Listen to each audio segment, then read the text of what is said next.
I remember These that evening roses like are it was yesterday. beautiful. The sun Thank you, was dipping dear. low, This one is for turning the whole you. street They golden smell and soft. wonderful.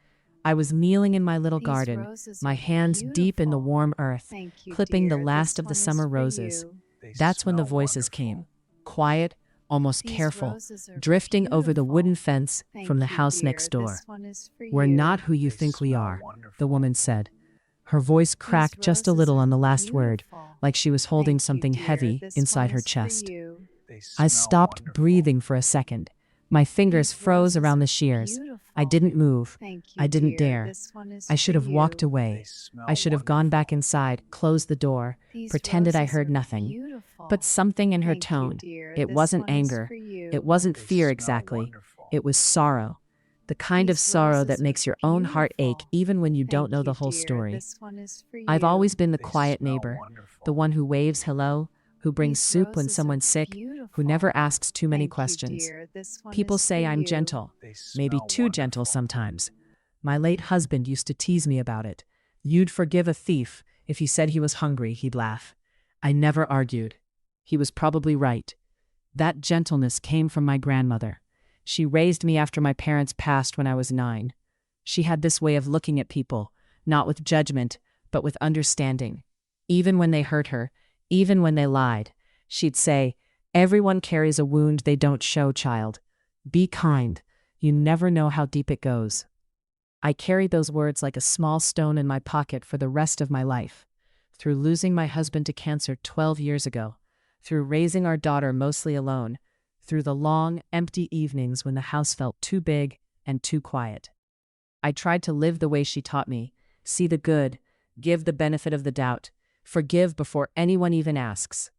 But standing there behind the fence that evening, hearing those 6 words, "We're not who you think we are," I felt something shift inside me. Not anger, not suspicion exactly.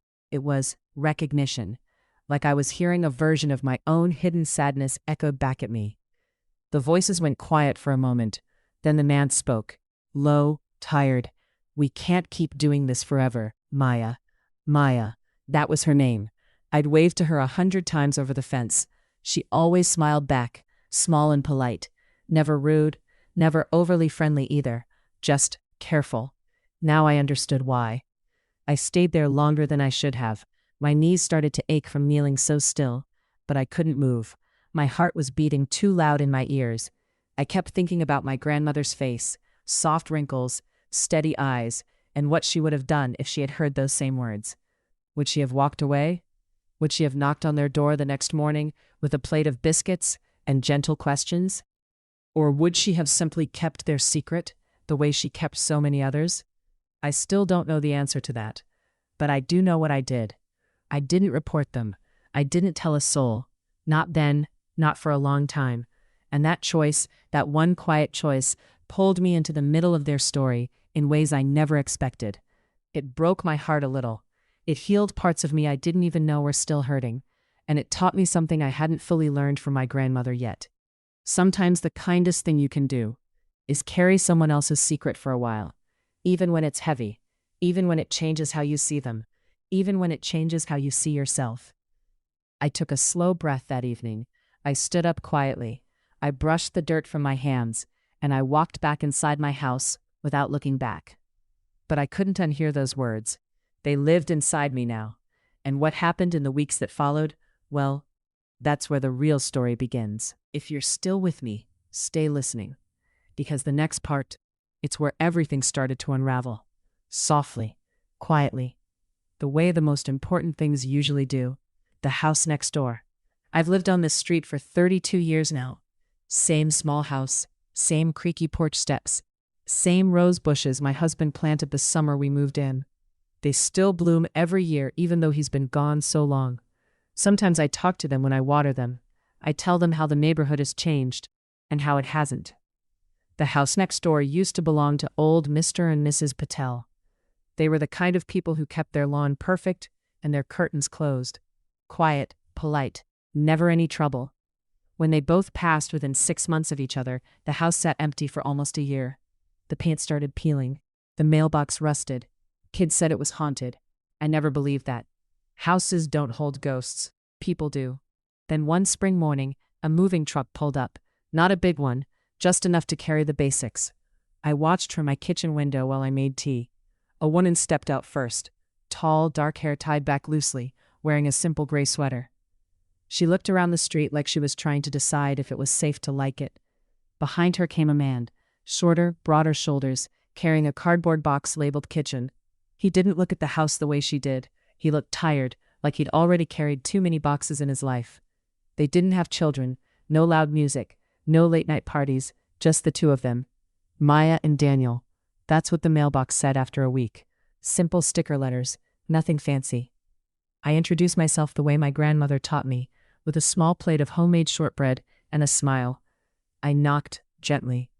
Maya opened the door. She had flour on her cheek, like she'd been baking too. Her eyes were kind, but guarded, like someone who'd learned not to let people in too fast. "Hello," I said. "I'm Eleanor from next door. I thought you might like something sweet after all that unpacking." She took the plate.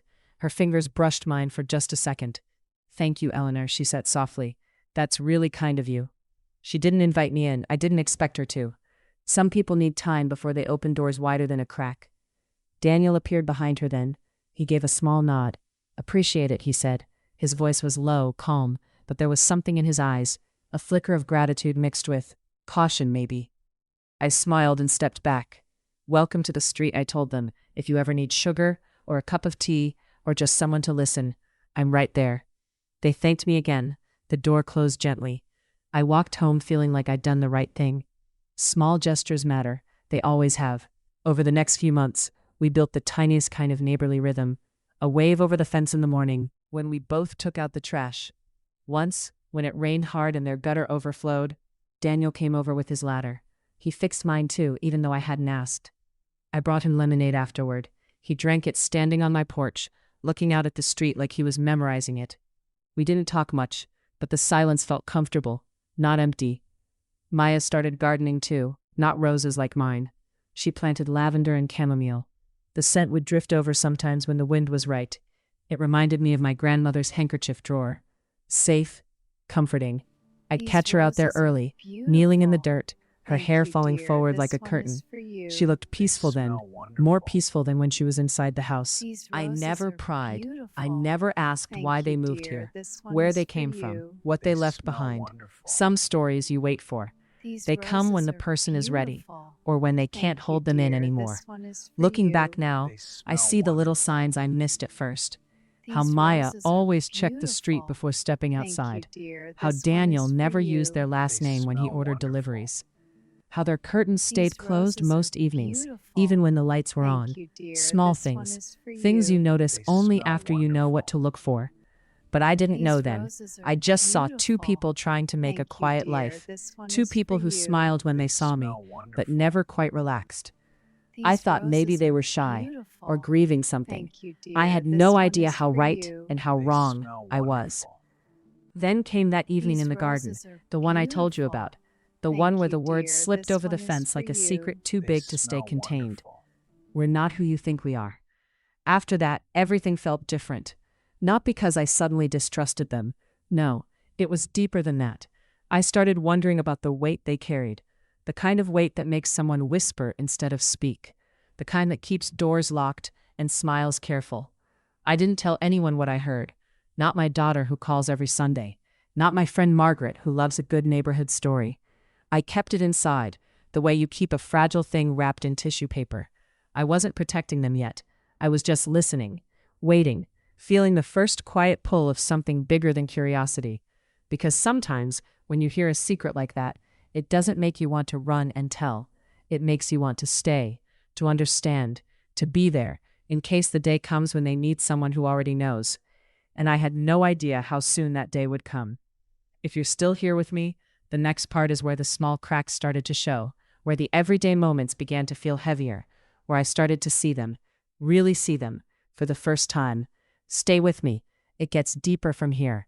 But I promise, it stays gentle, the way real hearts usually break, quietly, and sometimes together. The days after I heard those words felt different. Not loud different, not the kind where everything suddenly explodes, just heavier. like the air between our two houses had thickened overnight. I still waved when I saw Maya in her garden. She still waved back. But now I noticed how quickly her smile appeared and disappeared, like it was something she practiced in the mirror, polite, perfect, gone. Daniel started taking longer walks in the evenings. He'd go out just as the streetlights came on, hands in his pockets, head down. He never looked toward my house anymore, not the way he used to. One afternoon, I was hanging laundry on the line, the kind of ordinary Tuesday where nothing should happen. Maya was out front watering her lavender. Our eyes met over the low fence. For a moment, neither of us moved. Then she spoke first, soft, almost too soft. "Eleanor, do you ever feel like you're living someone else's life?" I stopped pinning the sheet. My hands stayed up, holding wet cotton. I looked at her, really looked. Her eyes were tired in a way makeup couldn't hide. Not sleepy tired, the kind of tired that lives behind the ribs. I answered slowly. "Sometimes," I said, "especially after my husband passed. For a long time it felt like I was just continuing his routines, washing his coffee mug, folding his side of the bed, even though no one slept there." She nodded, just once, like she understood more than the words. Then she looked down at the watering can in her hand. Water dripped onto her shoe. She didn't notice. "I keep thinking," she started, then stopped. Her voice dropped even lower. Oh, thank "If I could you. just That's so explain it to thoughtful. someone, Enjoy one it. person, I will. maybe it wouldn't feel so I heavy." made this for My you, heart dear. gave a small, painful Oh, squeeze. Thank you. That's I so wanted to reach thoughtful. over the fence, Enjoy it. put my I hand will. on her arm, tell her I she made could tell this me for you, anything, dear. but something held Oh, me back. Thank you. That's Not so fear, thoughtful. respect Enjoy maybe, it. or the I will. quiet knowing that some doors I only made this open when for the you, person dear. holding the key is ready. Oh, thank you. Instead, That's I so said, thoughtful. "When you're ready, Enjoy it. I'll be right will. here. No judgment, I made no this rush." for you, dear. She looked up then. Oh, Her thank eyes were you. That's shiny, so not thoughtful. crying exactly, Enjoy it. just I full. will. "Thank you," she I whispered, made this for and she you, turned dear. back to her plants. Oh, thank The you. conversation That's ended so there, thoughtful. but it didn't Enjoy really it. end. I will. It stayed between us like a I thread made pulled this tight. for you, dear. That night, I couldn't Oh, sleep. thank you. I That's sat by so the window in the thoughtful. dark. Enjoy Their house it. was I quiet, will. lights off early, I made this but I for kept you, seeing her dear. face, the Oh, way she thank said those you. words, That's so thoughtful. like she'd been carrying them for Enjoy it. years. I will. The next morning, Daniel I came made out to this get the for you, newspaper. dear. He looked older Oh, somehow, thank you. lines That's around so his eyes thoughtful. deeper. Enjoy He saw me it. on my I porch will. with my tea. For I the made first this time in for weeks, you, he didn't dear. just nod and go back Oh, inside. Thank you. That's He so walked over, thoughtful. slow Enjoy steps, it. I hands will. still in his pockets. I made "Morning, this for Eleanor," you, he said. dear. His Oh, voice was thank rough, you. That's like so he hadn't used it thoughtful. much lately. Enjoy it. I "Morning, will. Daniel." He stopped at the made bottom this of my for you, steps, dear. looked at the roses Oh, for a thank long you. moment. That's so Then he said thoughtful. something I Enjoy wasn't it. expecting. I will. "She talks about you I made sometimes. this for Maya you, does. dear. Says you're the Oh, only thank person on you. this That's street so who doesn't look at thoughtful. us like we owe her an Enjoy it. I explanation." will. I felt warmth rise in my chest, and sadness too. "I don't believe anyone owes anyone an explanation," I told him. "Not unless they want to give it." He gave a small, tired smile, the first real one I'd seen from him. "You're a rare kind, Eleanor." He turned to go, then paused, looked back over his shoulder. "If anything ever happens, if you hear something, see something, just give us a chance to explain, before you decide what it means." My breath caught. He knew I'd heard, or at least he suspected. I didn't pretend otherwise. "I already have," I said quietly. He studied my face for a long second. Then he nodded, just once, like we'd made an agreement without saying the words. He walked away. I sat there until my tea went cold, feeling the thread between us pull a little tighter. From that day on, the small things started piling up. A car I didn't recognize parked across the street twice in 1 week. A man sitting inside, not getting out, just watching. Maya stopped gardening in the front. She moved everything to the backyard, hidden from the road. Daniel started locking the side gate. They'd never locked it before. One evening I heard raised voices. Not shouting, never shouting, just urgent. Through the open kitchen window. "We can't move again, Daniel. I'm tired of running." "I know, but if they find us." "They won't. Not if we stay quiet. Not if we trust the people here." Silence. Long silence. Then Maya's voice again, softer, almost broken. "Eleanor knows something. She heard us that night, but she hasn't said a word. How do you know? Because she still waves, she still smiles, she still looks at me like I'm a person, not a secret. Another pause. I think, maybe we can trust her. I stepped back from the window, my hand over my mouth. Tears came then, quiet ones. Not for me, for them. They were afraid, not of me, of something bigger. Something that had chased them here. Something that still might find them. I didn't sleep much that night either. I kept thinking about my grandmother, how she'd kept secrets for people in our old neighborhood. The woman whose husband hit her, the boy who took money from the corner store because his mother was sick. Grandma never told. She just held space until they were strong enough to stand in it themselves. I decided then I wouldn't go looking for their story, but if it came to me, I would listen, and I would keep it the way she taught me.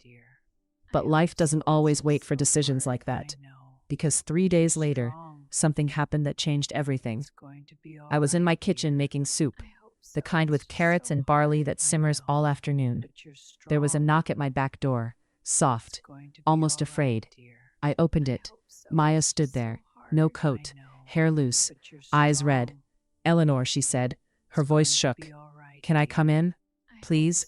I stepped aside. She walked past me, into my kitchen, into my life. And just like that, the secret wasn't whispered anymore. It was sitting at my table. If you're still listening, this is where the heart of it really begins, where the small cracks became something deeper, where I had to decide not just whether to keep their secret, but whether to help carry it. It's the one that still makes my chest ache when I think about it. Because what Maya told me that afternoon was only the beginning. Maya sat at my kitchen table, the same table where I'd eaten breakfast alone for 12 years, where I'd cried over letters from my daughter when she first moved away for college, where I'd folded laundry and planned quiet days that stretched into quiet years. She didn't sit straight. Her shoulders curved forward like she was trying to make herself smaller. Her hands wrapped around the mug of chamomile tea I'd poured without asking. Steam rose between us. Neither of us spoke for a long minute.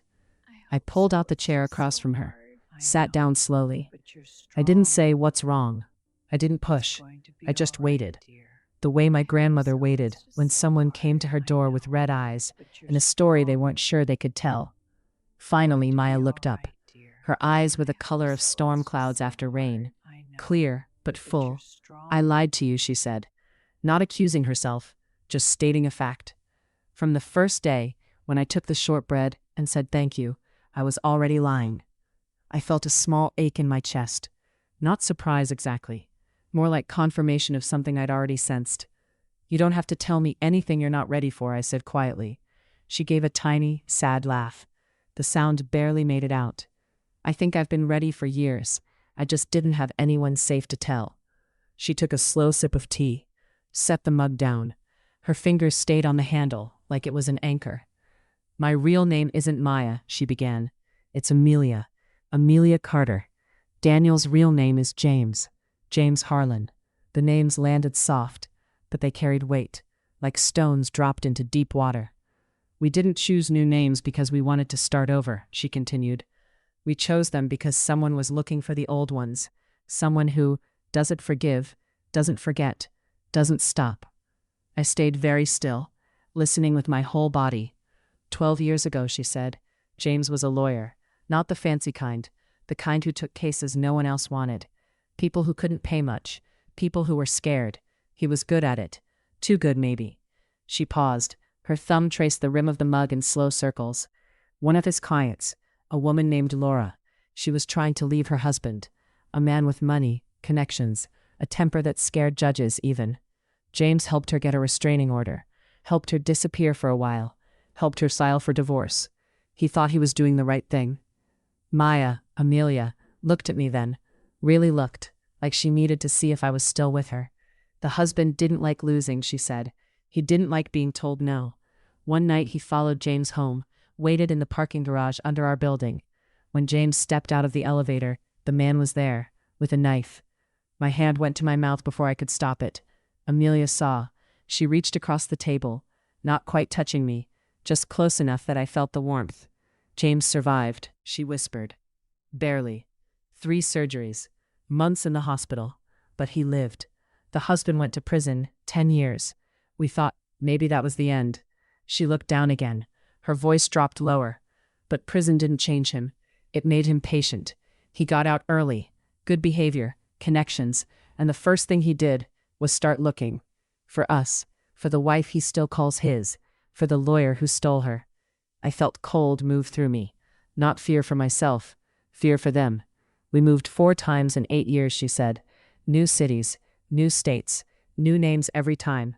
We thought distance would be enough. It wasn't. He found us twice. Once because of a utility bill in James's old name. Once because someone recognized my face from an old photo he kept showing around. She swallowed hard. I stopped using social media. Stopped taking pictures.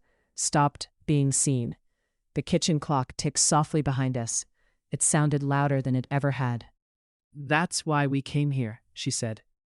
This street, this quiet little house. We picked it because it felt invisible. Because you were here. The lady with the roses who never asked questions, who brought shortbread instead of gossip. She looked at me again. Tears finally spilled. Quiet, no sobs, just silent tracks down her cheeks. We didn't want to drag anyone else into this, she said. But I can't keep pretending anymore. Not with you.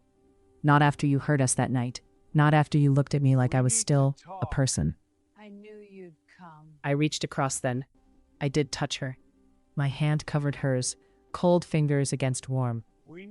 You are still a person, I told her. You both are. She closed her eyes. A small shudder went through her. We're tired, Eleanor. So tired. James thinks we should run again. I think if we run one more time, we'll disappear forever, not just our names. Us. I held her hand tighter. I didn't have answers. I didn't have magic words, but I had this. A kitchen table. A pot of tea still warm, and a heart that remembered what it felt like to lose pieces of yourself. What do you need right now? I asked gently. She opened her eyes, looked at me like I'd asked the only question that mattered. Just someone who knows the truth, she whispered, and doesn't run away. I nodded, once, slow. Then you have that, I said, right here, for as long as you need it. We sat like that for a long time, hands touching, silence holding us both. No promises, no plans, just the simple, brave act of being seen. But outside, the world hadn't stopped moving, because 2 days later, a black sedan parked across the street again. Same car, same man inside. This time he didn't just watch. He got out, and he walked straight toward their door. If you're still here with me, this is where the fear became real, where the secret stopped being just words and started being footsteps on the pavement, where I had to choose again, stay quiet or step into something bigger than myself. Stay listening. The next part, it's the one that still wakes me some nights, remembering how close we came to losing them, to losing everything we'd only just begun to build. The knock on their door came at dusk. Not loud, not angry, just 3 even taps. The kind of knock that says, I know you're in there. I was in my living room, curtains half open, folding a blanket I didn't need to fold. I saw the black sedan still parked across the street. Engine off this time. Door open. The man who stepped out was tall, gray at the temples, wearing a dark coat that looked too warm for early fall. He walked with purpose, not rushing, not hesitating, just certain. My stomach turned over. I knew who he was before he reached their porch. I didn't need to hear his name. I felt it in the way the air changed, the way the streets suddenly felt smaller. He knocked again, once, twice, then waited, hands at his sides. No phone, no papers, just patience, the dangerous kind. Inside their house, lights flicked on in the hallway. A shadow moved behind the frosted glass of the front door. Then nothing. They didn't open it. He knocked a 3rd time, slower, more deliberate. I know you're home, Laura, he said. His voice carried across the quiet street, low, almost pleasant, like he was greeting an old friend. I just want to talk. That's all. 5 minutes. My heart hammered against my ribs. I stepped closer to the window. Not enough to be seen, just enough to hear. No answer from inside, no movement, only silence pressing back against his words. He sighed, not dramatically, just a tired sound, like this was routine now. I've come a long way, he continued. I'm not here to cause trouble. I just need to see her, see that she's okay. You understand that, don't you, James? You're a reasonable man. He waited again. Then he reached into his coat pocket. My breath caught, but he only pulled out a small white envelope. He bent and slid it under their door. The motion was careful, almost gentle. I'll be staying at the motel on Route 9, he said. Room 14. If you change your mind, you know where to find me. He turned then, walked back to his car without looking around, got in, drove away slowly, taillights fading into the twilight like they'd never been there. I stood frozen for a long minute after the street went quiet again. Then I moved, not thinking, just acting on the instinct that had been growing since the first whisper over the fence. I slipped out my back door, crossed the narrow strip of grass between our houses, knocked softly on their kitchen door. 3 light taps, the same rhythm he'd used, but different, softer, safer. The curtain twitched, then the door opened a crack. James's face appeared, pale, jaw tight. When he saw it was me, something in his eyes softened. Not relief exactly, more like recognition that help might still exist in the world. Eleanor, he whispered. Come in, quick. I stepped inside. He closed the door behind me, locked it, double-checked the bolt. Amelia was in the kitchen, sitting on the floor with her back against the cabinets, knees drawn up, arms wrapped around them. She looked smaller than I'd ever seen her, like the house had swallowed her whole. I knelt beside her without a word, put my hand on her shoulder. She didn't flinch. She leaned into it, just a little. James stayed by the door, watching the street through the narrow window beside it. He left something, he said quietly. He held up the envelope. White, plain, no address, just their old names written in neat black ink. Laura and James Harlan. Amelia stared at it like it might bite. Don't open it, she said. Her voice was thin. Please. James nodded. He set it on the counter, far from both of them, like it carried poison. We sat there in the dim kitchen light. No one spoke for what felt like hours.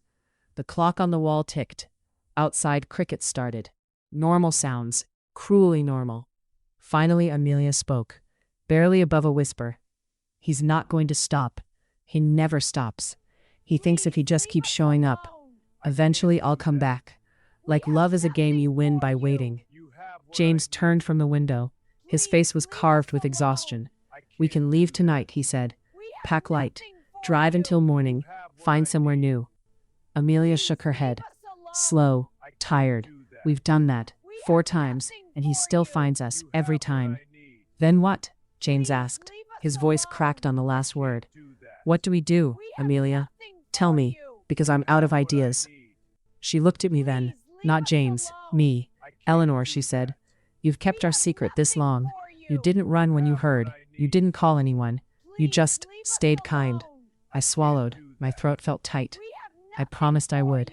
She reached for my hand, held it between both of hers, cold, shaking just a little. I need to ask something bigger now, she whispered. Something I have no right to ask. But I'm asking anyway, because I don't know what else to do. I waited. Breath held. If he comes back, if he tries to take me, will you tell the police what you know? Not everything, just enough. That he was here, that he threatened us, that we're afraid. Will you do that for us? James looked at her sharply. Amelia. No, she said. Let her answer. I felt the weight of her question settle over me. Heavy, real. This wasn't just keeping a secret anymore. This was stepping into their story, becoming part of it, risking something. I thought of my grandmother again, how she once hid a woman in her attic for 3 weeks, how she lied to the police when they came asking questions, how she never regretted it, not once. I will, I said. Quiet, firm. If it comes to that, I will tell them. Everything you've told me, I'll stand with you. Amelia's breath came out in a small, broken sound, not quite a sob, more like release. She leaned her head against my shoulder. James looked away, his eyes shiny in the low light. Thank you, he said. The words sounded rusty, like he hadn't said them in years. We stayed like that a while longer. 3 people in a small kitchen, 1 envelope on the counter, like a sleeping snake. Outside, the street stayed quiet. No more knocks, no more cars. But I knew it wasn't over, not even close. The next morning, I woke early, made coffee, sat at my own kitchen table, stared at the wall, where their house was just on the other side. I thought about calling my daughter, telling her everything, asking what she would do. But I didn't. This wasn't her burden, it was mine now. I'd chosen it. The black sedan returned. Same spot, same man. He didn't get out this time, just sat there, watching. I went to my front porch, sat in the rocking chair my husband built, rocked slowly, stared straight at the car, not hiding, not afraid, just present. After 20 minutes, he started the engine, drove away again, slower this time, like he knew someone was watching back. That evening, Amelia came over. Alone. She brought nothing, just herself. We sat on my porch swing, watched the sun go down behind the rooftops. He called the house phone, she said quietly, left a message, said he's giving us 1 week. 1 week to come to our senses. Then he'll do what he has to do. My stomach twisted. What does that mean? She shrugged. Small. Helpless. I don't know, but it's not empty. He's never bluffing. We rocked in silence for a while. The swing creaked softly. The sound I'd always found comforting. Tonight it felt fragile. I'm scared, Eleanor, she admitted. Her voice so small I almost missed it. I'm scared he'll hurt James, or take me back, or worse. I'm scared we'll never be free. I reached for her hand, squeezed it. You're not alone in this anymore, I told her. Not tonight, not tomorrow, not if I can help it. She looked at me. Tears again, quiet ones. You don't have to do this, she said. You could walk away. No one would blame you. I smiled, small, sad. I already walked toward you, I said. I'm not walking away now. She rested her head on my shoulder. We watched the sky turn pink, then purple, then deep blue. Stars came out one by one, like tiny promises. That night I didn't sleep much. I sat by the window, watching their house, watching the street, waiting for headlights, for footsteps, for anything, because I knew now this wasn't just their fight. It was ours. 3 ordinary people against something bigger, something that thought it could win with time and fear. But fear isn't the only thing that lasts. Kindness does too. Quiet, stubborn kindness. The kind that doesn't shout, doesn't run, just stays. And I had decided to stay. If you're still here, still listening through the ache of it, the next part is where everything came to a head, where the week ran out, where choices had to be made, where I learned that protecting someone sometimes means risking your own quiet life. Stay with me. We're almost at the turning point. The moment when the secret stopped being hidden and started being faced. The week he gave them passed like a slow held breath. 7 days. Each one felt longer than the last. I woke every morning checking the street first thing. No black sedan.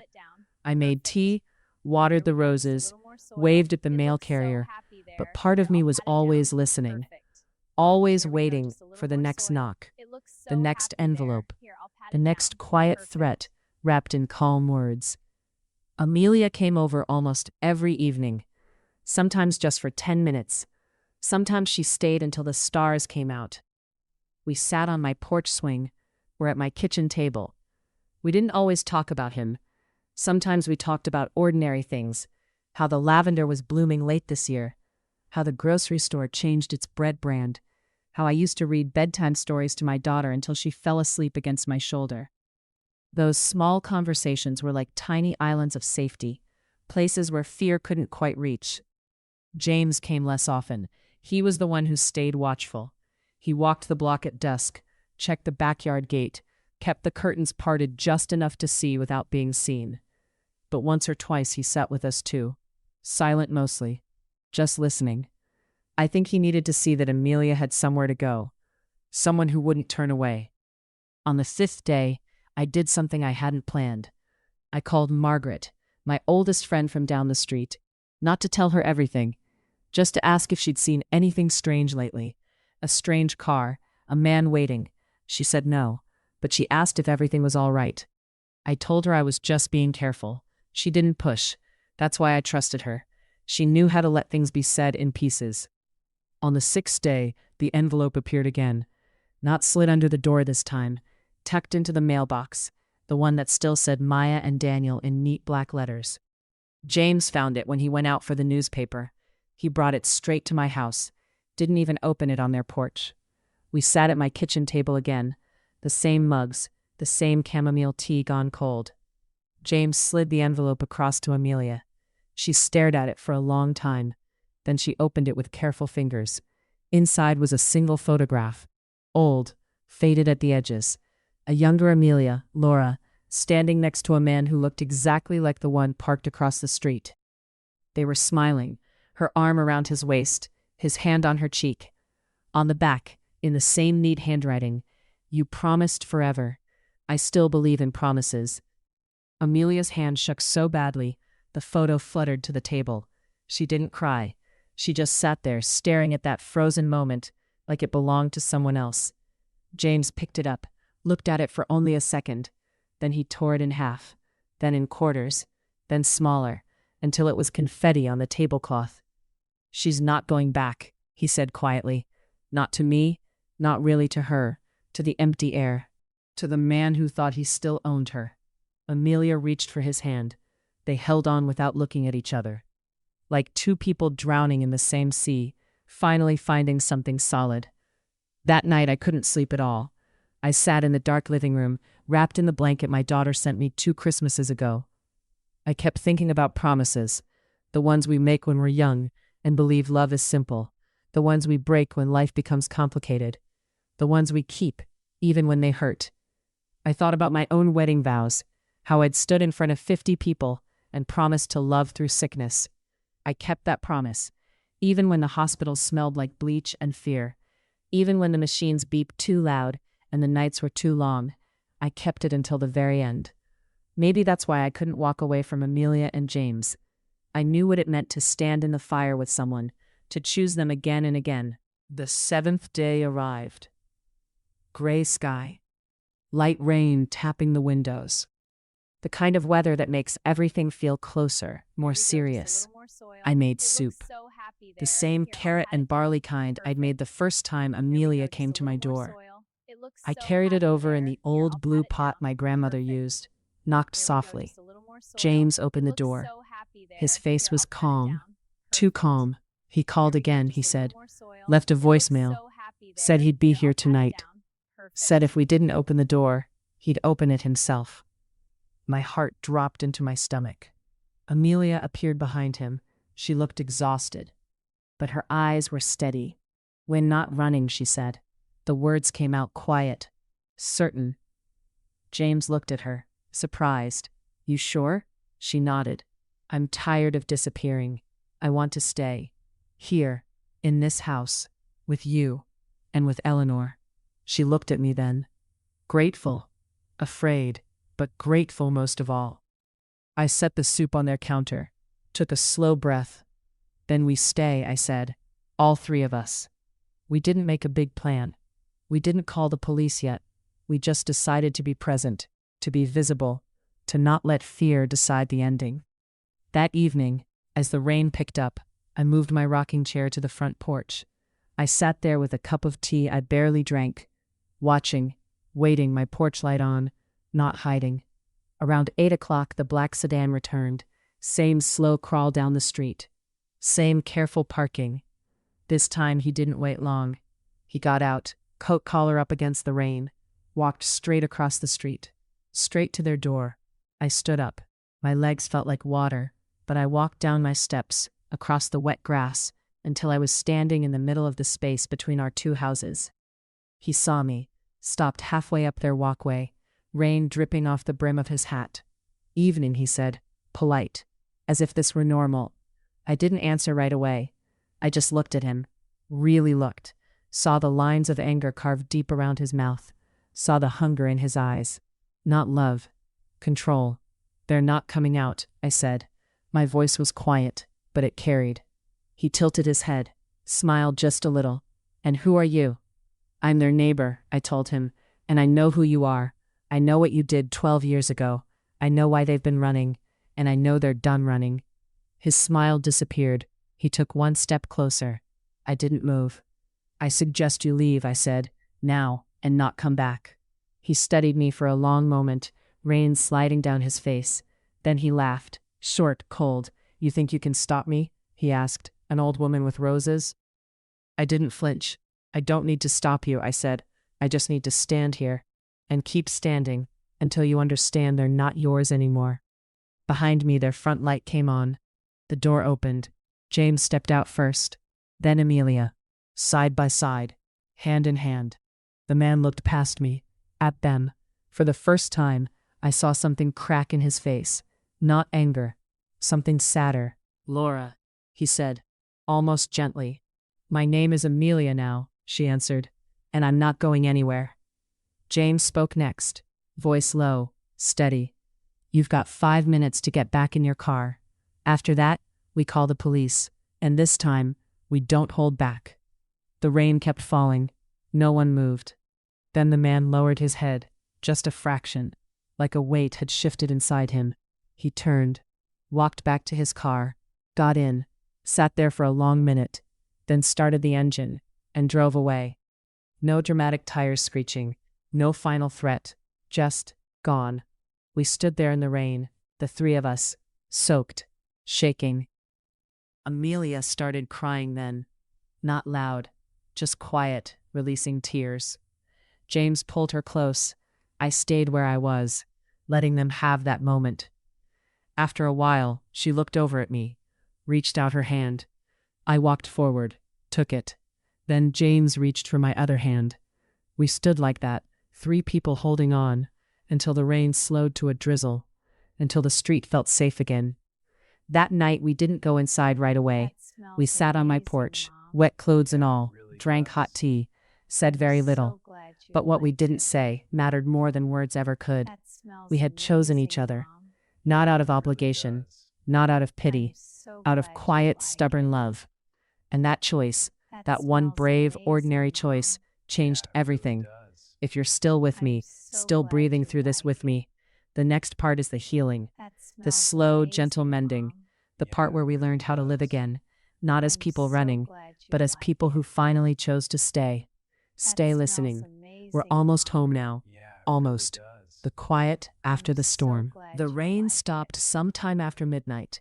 We stayed on the porch until the air turned cool and clean.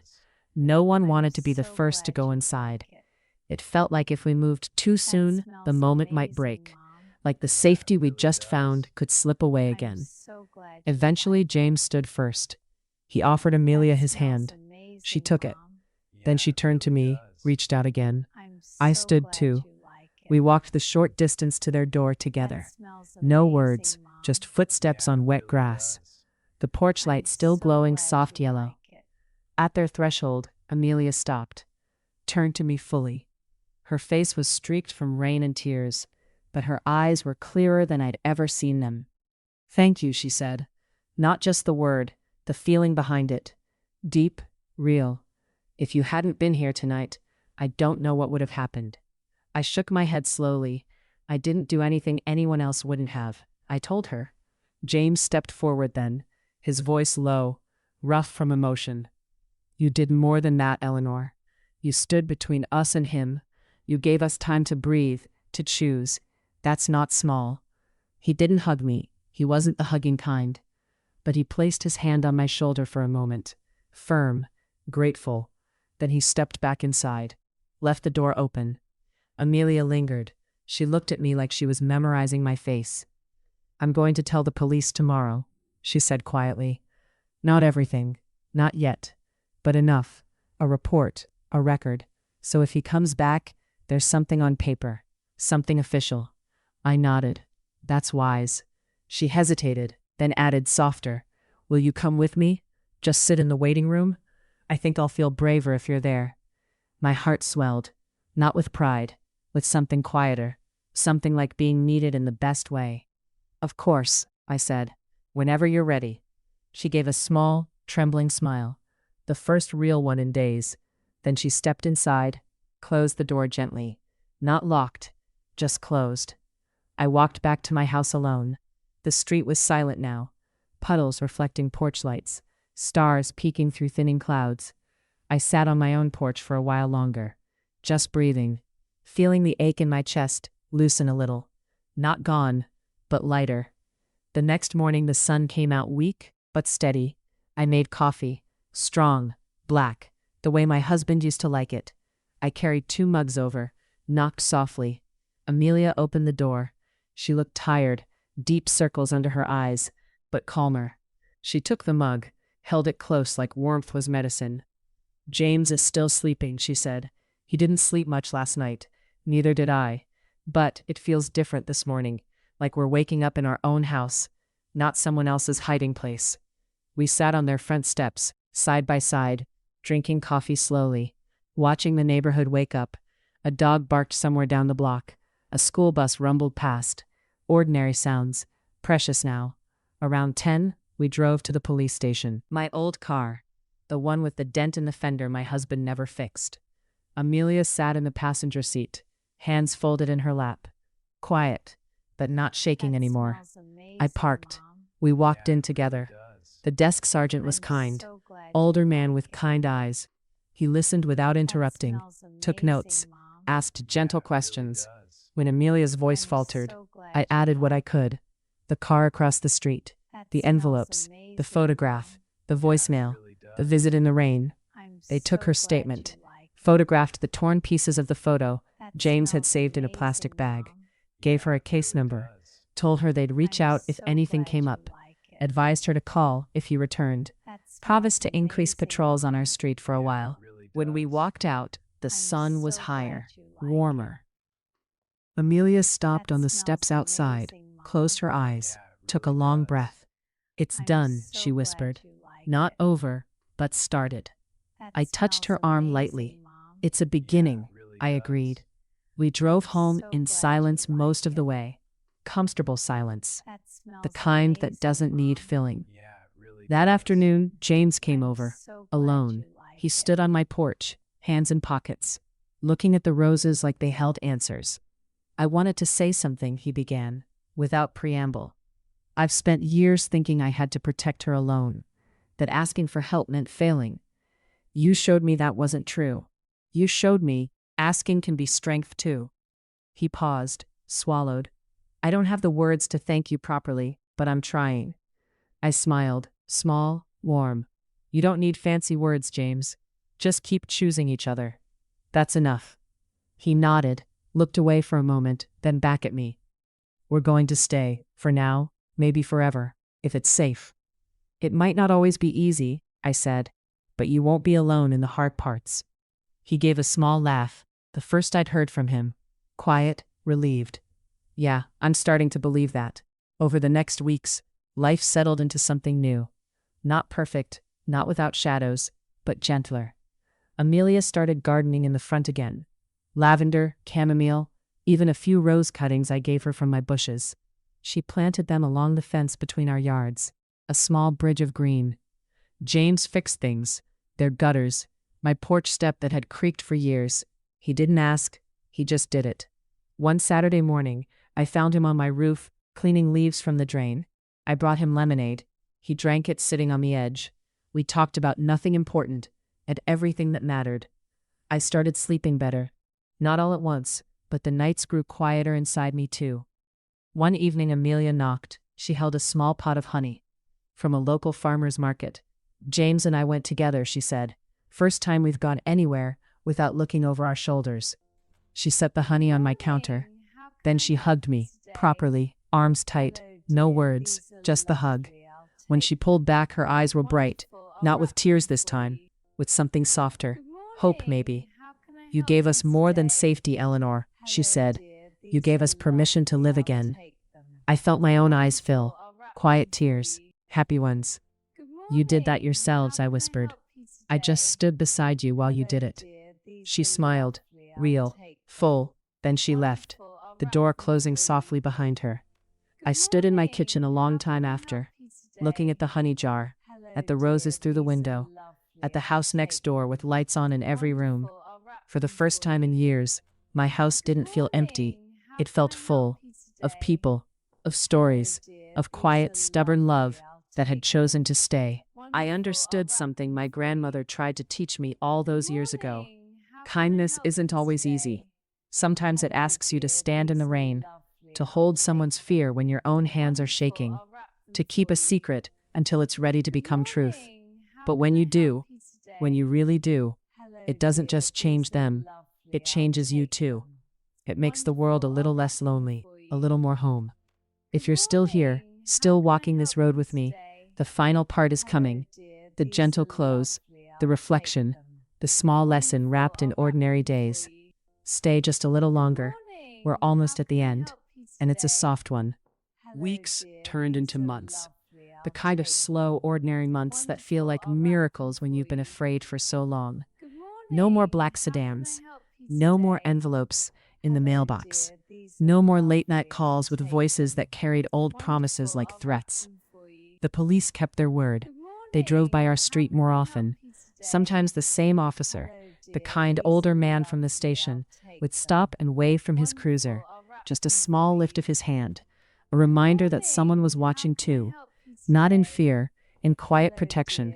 Amelia, she's still wed by Amelia now, never slipped back to Laura, started smiling more. Not the careful practice smile from the early days, real ones that reached her eyes and stayed there for a while. One Saturday morning in late October, she knocked on my door, holding a small cardboard box. Inside were 3 tiny rose bushes, cuttings she'd rooted herself from the ones along our shared fence. I thought maybe we could plant them together, she said, in your garden, so they grow where both our yards meet. We spent the afternoon on our knees in the dirt, hands muddy, sun warm on our backs. We talked about nothing and everything, how she used to dream of opening a small flower shop when she was younger, how James had once played guitar in a college band before law school swallowed his time, how I still kept my husband's old guitar in the attic, strings untouched for years. When we finished planting, we sat back on the grass, looked at the tiny green stems standing straight in the soil. They'll take time, I said, but they'll bloom. Amelia nodded. Like us. James joined us later with iced tea. He didn't say much, just sat on the porch steps watching us, a small, content smile on his face, the kind I hadn't seen before. When the sun started dipping low, he spoke up. Quiet, thoughtful. I've been thinking about going back to law, he said. Not the same way. Not big cases, small ones. People who need help getting out of bad situations. People like her, back then. Amelia looked at him, surprised, but not afraid. You sure? She asked. He shrugged. One shoulder. Slow. I think I'm ready to stop hiding what I'm good at. Maybe help someone else not have to run for 12 years. She reached over, squeezed his hand. I think that's beautiful, she whispered. I felt something warm bloom in my chest. Not pride for them, gratitude, that they were finding pieces of themselves again, pieces fear had buried deep. That winter was gentle. Snow fell a few times, soft, quiet dustings that made the street look brand new. We started small traditions without calling them that. Sunday dinners at my house. Amelia would bring bread she baked. James would carve the roast. I'd set the table with the good plates, the ones I used to save for special days. Every Sunday felt special now. One evening in December, after the dishes were done and the fire was low in my living room, Amelia pulled out an old photo album she'd carried through every move. She opened it carefully, pages yellowed at the edges, photos of her younger self, smiling wide, standing in front of a lake, laughing with friends, dancing at a wedding. James in some of them too, younger, less guarded, arms around her like the world couldn't touch them. She pointed to one picture, her in a white sundress, hair blowing in the wind. You can't see it here, she said softly, but I was already scared. Even then, I just hid it better. James sat beside her on the couch, put his arm around her shoulders. Not possessive, protective in the gentlest way. You don't have to hide it anymore, he told her. She leaned into him, then looked at me across the room. I don't want to hide the good parts either, she said. I want to remember who I was before fear took so much. And I want to become someone new too. Someone who isn't defined by running. I nodded. Tears came quietly, happy ones. I think you already are, I told her.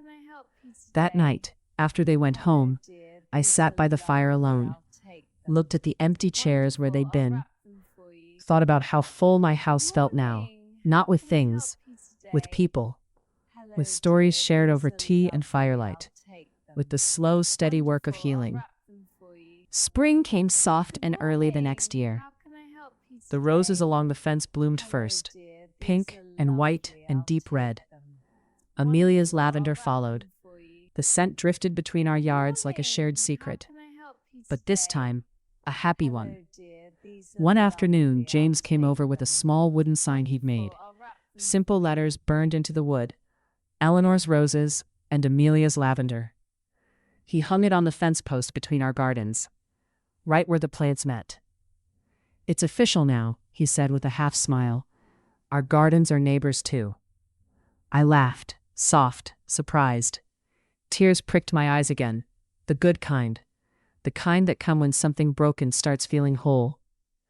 That summer we held a small gathering. Nothing fancy, just neighbors. Margaret brought her famous apple pie. The officer who'd waved from his cruiser stopped by on his day off, in plain clothes, holding a bunch of daisies for Amelia. A few other families from the street came too.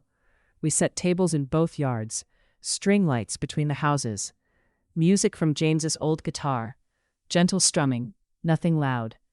Children ran around chasing fireflies. Laughter floated on the warm evening air. Amelia and I stood by the fence for a moment, away from the crowd, watching everyone. She slipped her hand into mine. "I used to think freedom meant disappearing," she said quietly. "Being invisible, safe. But this is freedom too. Being seen, being known, and still being safe." I squeezed her hand. "Because you chose to stay," I said, "and because you let someone stay with you." She looked at me, eyes shining in the soft light. "I love you, Eleanor, like family." The words landed soft, deep, right in the place that had ached empty for so many years. "I love you too," I whispered back. "Both of you." We stood there a while longer, hands linked over the fence. Roses and lavender brushing our fingers, music and laughter behind us, the night warm and full. And in that moment, I understood the deepest truth my grandmother ever gave me. Sometimes the bravest thing isn't running from danger. It's staying, opening your door, opening your heart, letting someone else's story weave into yours. Not to fix them, not to save them, just to walk beside them until they remember how strong they already are. And when you do that, you don't lose yourself. You find more of yourself than you ever knew was missing. If you're still here with me, still feeling the warmth of this ending settle in, there's just one more part left. The gentle close, the final reflection, the small true lesson carried in quiet days and shared gardens. Stay just a little longer. Let's finish this story together, the way it deserves to end, softly, with hope, and with love that chose to stay. Time kept moving the way it always does, quietly, without fanfare. One season folding into the next, like pages in a well-loved book. The roses along the fence grew taller that second summer, thicker, more stubborn in their blooming. Amelia's lavender spread too, soft purple waves that brushed against my pink ones every time the wind blew. We never trimmed the place where they met. We liked how they tangled together, how one plant reached for the other without asking permission. Just growing, just being. Some mornings I'd find Amelia already out there before the sun was fully up, kneeling with her small trowel, weeding gently, humming songs I didn't recognize. I'd bring coffee, 2 mugs, always strong, always black now, because that's how she liked it too. We'd sit on the low wooden bench James built between our yards, watch the bees move from flower to flower, listen to the neighborhood wake slowly around us. One of those mornings she said something I'll carry forever. She looked at the roses, really looked, and whispered, "These flowers don't know what happened before they bloomed. They just know sun, rain, soil, and each other." She turned to me then, eyes soft, clear. "I think we're like that now. We remember the storm, but we live in the blooming." I reached over, touched one of the pink petals. It felt cool against my fingertip. "Alive." "Yes," I said, "we do." James started volunteering at the local legal aid clinic, 2 afternoons a week. Nothing big, just helping people fill out forms, listening to stories that sounded too familiar. He came home tired some days, but never the heavy tired from before. This was the good kind, the kind that comes from giving something back, from turning pain into purpose. He told me once while we were fixing a loose board on my porch. I used to think helping people meant winning, big courtroom wins, headlines. Now I think it means just showing up, being there when someone thinks they're alone. He hammered the nail in one clean stroke, looked at me, smiled small. You taught me that, Eleanor. I shook my head. No, you already knew it. You just needed a safe place to remember. He laughed quietly, the sound easy now, free. My daughter came to visit that fall. She hadn't been home in almost 2 years. Work, life, the usual reasons. When she walked through the door, she stopped, looked around, like she was seeing the house for the first time. It feels different, she said. Warmer, fuller. We sat on the porch that evening, the three of us, my daughter, Amelia, James, and me. We talked late into the night, about nothing important at first, then about everything. My daughter listened to Amelia's story without interrupting once. When it was over, she reached across and took Amelia's hand. I'm glad you're here, she said simply. I'm glad my mom has you. Amelia's eyes filled. So did mine. James just nodded, like it was the most natural thing in the world. After my daughter left, life settled even deeper into its gentle rhythm. We celebrated small things now. The first bloom of a new cutting, a quiet anniversary, not of marriage, but of the night we stood in the rain together. We lit candles on my kitchen table, shared soup, remembered without pain, just with gratitude. One winter evening, snow falling soft outside the windows, we sat around my fireplace again. Amelia pulled out that same old photo album, but this time she added new pictures, ones we'd taken together. The garden in full bloom, James strumming his guitar on the porch, me laughing at something silly Amelia said, us three on the bench between the yarns, smiling, real. She pointed to one photo, the three of us standing by the fence, arms linked. Look, she said softly, this is us now, not running, not hiding, just here. James leaned over, kissed the top of her head, then looked at me. Family, he said. Not a question, a fact. I felt something inside me settle, a piece that had been missing for years, not replaced exactly, but filled in a new way, with people who chose me back. And in those quiet moments, watching snow fall, listening to fire crackle, feeling the warmth of hands held without words, I understood the lesson that had been growing all along. Life doesn't always give you the ending you expect. Sometimes it gives you something better. Not perfect, not without scars, but honest, shared, rooted deep in ordinary days and small kindnesses. We don't have to carry every burden alone. Sometimes the bravest thing is letting someone carry part of yours. And sometimes the kindest thing is offering to carry theirs. Not because we're strong, but because we're human, because we hurt the same way, because we heal the same way too. Slowly, together, in the light we make for each other. My grandmother was right all those years ago. Everyone carries a wound they don't show. Be kind. You never know how deep it goes. But she forgot to add one more thing. When you're kind anyway, when you stay anyway, your own wounds start to close too. Not because the pain disappears, but because you're no longer alone with it. That is the quiet miracle of ordinary love. The kind that plants roses next to lavender. The kind that sits on porches in the rain. The kind that says, I see you, and means it. The kind that chooses to stay.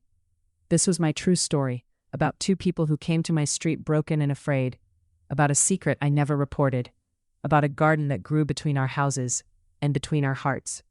If this touched you, if you felt the quiet hope in it, please like, share, and subscribe. There are more grandma stories waiting, more ordinary people with extraordinary hearts, more reminders that kindness still matters, that staying still matters, that love, the real stubborn kind, still chooses to show up. Thank you for staying with me until the end, until the blooming. Good night, and may your own garden grow strong. The roses still bloom. Years have passed since that rainy night. Not many, but enough for time to do what it does best. Soften edges, deepen roots, turn scars into stories we can tell without our voices breaking. The house next door still stands exactly where it always did. White siding, blue shutters, the little wooden sign James made, still hanging between our gardens, Eleanor's roses and Amelia's lavender. The letters have faded a touch from sun and rain, but the words are still clear, still true. Every spring the roses come back first, pink and white and the deep red ones that were my husband's favorite. Then the lavender follows, purple clouds that sway when a breeze moves through. I still talk to the flowers sometimes. I tell them how the street has changed a little, how new families moved in down the block, how children now ride bikes past our yards without looking twice, how the world kept turning, and we kept blooming right along with it. Amelia and James never left. They stayed, not because the fear disappeared completely, it never does, not entirely, but because they chose something stronger than fear. Each other. This street. This quiet life built one ordinary day at a time. James still works at the legal aid clinic 3 days a week now. He comes home with stories, not dramatic courtroom victories, but small wins. A woman who got her restraining order renewed. A father who finally saw his kids again. A young man who found the courage to leave before it was too late. He tells me these stories over coffee on my porch. I listen. I nod. I tell him I'm proud. He always looks a little surprised, like he still can't quite believe someone means it. Amelia opened that flower shop she used to dream about.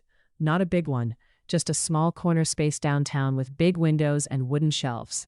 She named it Between the Yards. She sells roses from our garden when they're in season, lavender bundles tied with twine, little pots of cuttings for people who want to start their own. Sometimes she brings home a customer who looks a lot like she used to. Tired eyes, careful smile. She gives them extra time, extra kindness, a listening ear if they need one. She never pushes, she just stays open. My daughter visits more often now. She brings her own little girl sometimes. My granddaughter, who's 4 and fearless. She runs straight to the garden the moment she arrives, picks petals, chases bees, calls Amelia Auntie Maya, even though we've told her the real name 100 times. Amelia never corrects her. She just laughs and lets the child climb into her lap. James shows her how to strum 3 chords on his guitar, simple ones, happy ones. And me, I'm still here, still the quiet neighbor with the creaky porch steps and the too many mugs in the cupboard. But I'm not alone anymore, not in the way I used to be. Laughter echoes from next door on summer evenings. Music drifts over the fence when James plays late. The scent of chamomile tea lingers in my kitchen long after they've gone home. Some nights I sit on the porch alone, rocking slowly, looking at the stars, thinking about how life works in ways we can't plan, how a whispered secret over a garden fence can become the start of something unbreakable, how 2 people running from pain can end up planting roots right beside yours, how kindness, the plain, everyday kind, can grow into family when you least expect it. I still hear my grandmother's voice sometimes, soft, steady. Everyone carries a wound they don't show, child. Be kind. You never know how deep it goes. I understand now why she repeated it so often. Not just to teach me how to treat others, but to teach me how to treat myself when the time came.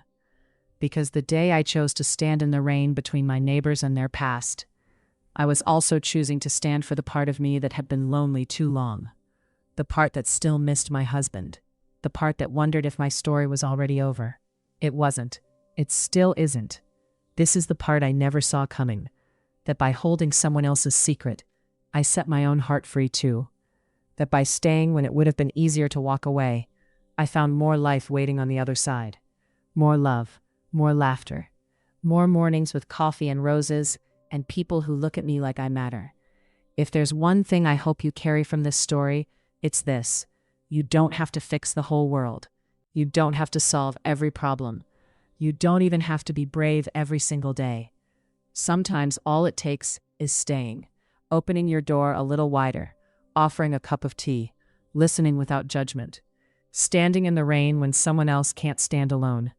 And when you do, you might just find that the garden between your heart and theirs starts to bloom, that the wounds you both carried begin to heal in the same soft light, that family isn't always born. Sometimes it's chosen, quietly, stubbornly, one shared sunrise at a time. So if you ever hear a whisper over the fence, a secret too heavy for one person to hold, don't run, don't hide, just listen, just stay. Because the most beautiful things in life often start with the simplest words, I'm here, and mean it. This was my true story, about neighbors who became family, about a secret I chose not to report, and the love that grew in its place. If this stayed with you, if it reminded you of someone worth staying for, please like, share, and subscribe. There are more real hearts out there, more quiet miracles waiting to be told, more reminders that kindness still changes everything. One garden, one porch, one ordinary day at a time. Thank you for listening all the way to the end. Thank you for letting me share this piece of my heart. May your own life bloom in unexpected ways. May you find people who choose to stay, and may you always have the courage to be one of them. Good night, sweet dreams, and thank you for being here.